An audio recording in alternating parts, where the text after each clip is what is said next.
মানুষে যারা এখানে যুদ্ধ করতে এসেছে তাদের আমি দেখতে চাই।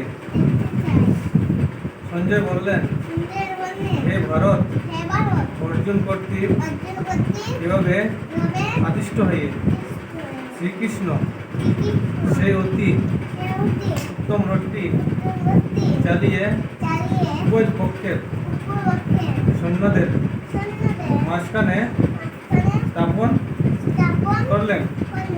ভীষ্ম, দ্রোণ প্রমুখ পৃথিবীর অন্য সমস্ত নৃপতিদের সামনে ভগবান শ্রী ঋষিকেশ বললেন, হে পার্থ, এখানে সমবেত সমস্ত কৌরবদের দেখো।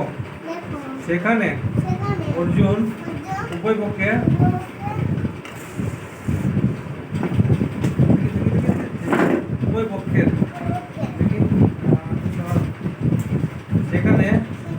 সেখানে অর্জুন উভয় পক্ষের সেনাদলের মধ্যে পিতৃব্য পিতামহ আচার্য মাতুর ভ্রাতা পুত্র পুত্র শ্বশুর মিত্র ও শুভাঙ্ক্ষা কাঙ্ক্ষীদের উপস্থিত দেখতে পেলেন।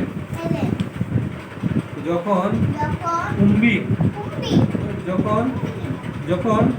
কুন্তি পুত্র অর্জুন সর্বস্তরের বন্ধু ও আত্মীয় স্বজনদের দেখলেন, তখন তিনি অত্যন্ত করুণাদ্র হয়ে বিষণ্ণভাবে বললেন, অর্জুন বললেন, হে প্রিয়বর কৃষ্ণ, আমার সমস্ত বন্ধু বান্ধব